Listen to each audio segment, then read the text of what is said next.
Now, the beauty of essential rock and roll is learning how to solo over a major chord progression using minor pentatonic or something from the minor family.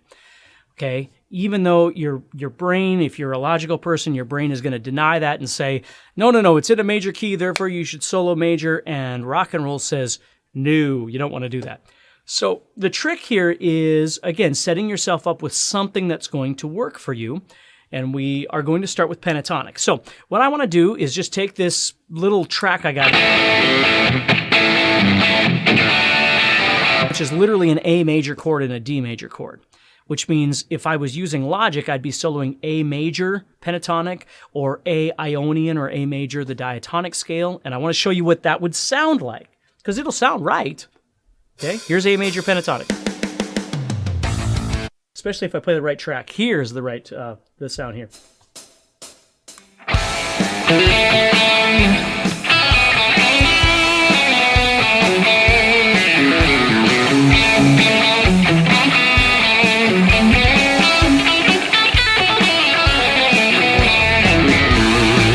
Okay, so that's A major pentatonic. Now I'm going to play A major diatonic, the do, re, mi, fa, sol, la, ti, do scale.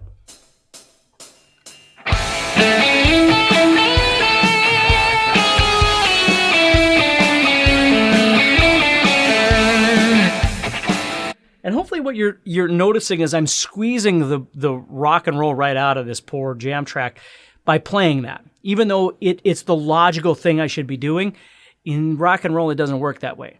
So what I want to do is I want to interject pentatonic, at the very least, minor pentatonic into this. That doesn't mean I can't use major, because I can, but it means if I really want that flair of what minor or what rock and roll is, I need to add the minor pentatonic elements. Well, what is a minor pentatonic element? Certainly the minor third. That we need. And then the other thing that's really nice is the seventh here. That G, those three notes right there are huge. Okay? You have your A, which is your root, your third, which is the C, which is the wrong note to be playing over this C sharp, because this is playing C sharp, but we're playing C over the top, which again makes no theoretical sense, but it sounds wonderful. So those three notes, the third, the A, which is the root, or the seventh, which is G. Using those three notes, listen to those three notes over this track.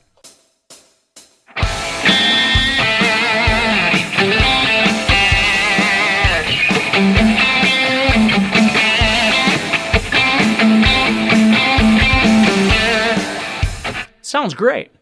Now I want to add in all the other stuff too, though, right? I want my bending.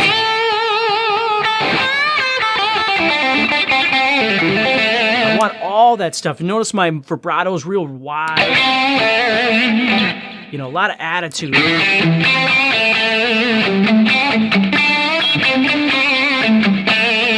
Okay, I want to add all that in. So that's the first step, right, is making sure I've got the right scale, which is, in this case, is predominantly major pentatonic. I might use a little, minor pentatonic. I might use a little major pentatonic here and there to spice things up, but my minor is what I'm really gunning for. And these three notes, the third, the root, and the seventh. I'm really trying to target those. Then I've got my bending and my vibrato, all this other stuff. Now, if I want to level it up a little bit, what I could do is I could move into trying to use some other notes. Now, what I love to use is what we call the major sixth, or the raise sixth, which comes from what we call the Dorian scale. Now, don't worry if you don't know what that is, but what I'm doing is I'm adding in the 7th fret of the 2nd string. So I'm adding in this note right here, which is the F sharp. That's what I'm adding in. And I love the sound of that note. So now if I was playing again over that track, using that note,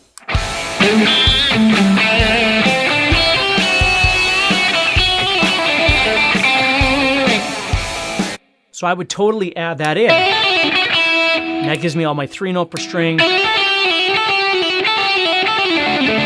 you know, faster licks, all that kind of stuff. I love that note. And then I would raise it up again by adding in what we call the ninth, which would be the note B. So if you think about it, again, if you don't know your theory, don't get stressed out. I'm just playing 8-7-5, 8-7-5. Which gives me 7-5-4 and 7-5-4. So I get 8-7-5, 7-5-4. Okay, so when I go to solo, I'm seeing that pentatonic as my core with these 3 notes. But then I expand by using these other notes. Now, I don't use them all the time, but I like to add them in, right? So I don't have to sit and play everything all the time. That's the beauty here, is the pentatonic is the hierarchy. It's the minor pentatonic that I'm focusing on. And these other notes I'm going to use to color things up a little bit.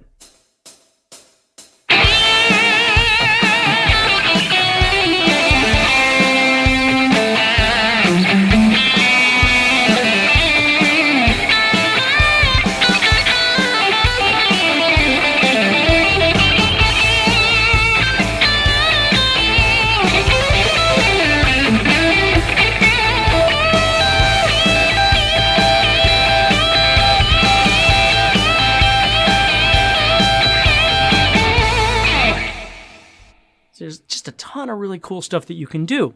So again, what I want you to work on is using this backing track and explore using the major pentatonic first or the major diatonic, whatever you want, and then look at the minor and how that works. Start seeing that minor pentatonic, or if you're using something else, again, minor pentatonic is a great place to start because it's rock and roll, right? The more I start making everything more eloquent with a lot of notes, like very, very diatonic, I lose certain elements of that rock and roll rawness. So I always like to teach people, think of it as minor pentatonic and then expand the minor pentatonic. But don't just, the entire time. Keep it rock and roll.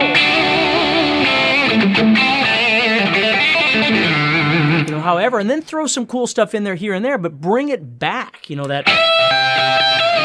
All those sounds are just wonderful for creating a real rock and roll feel, bluesy rock and roll element.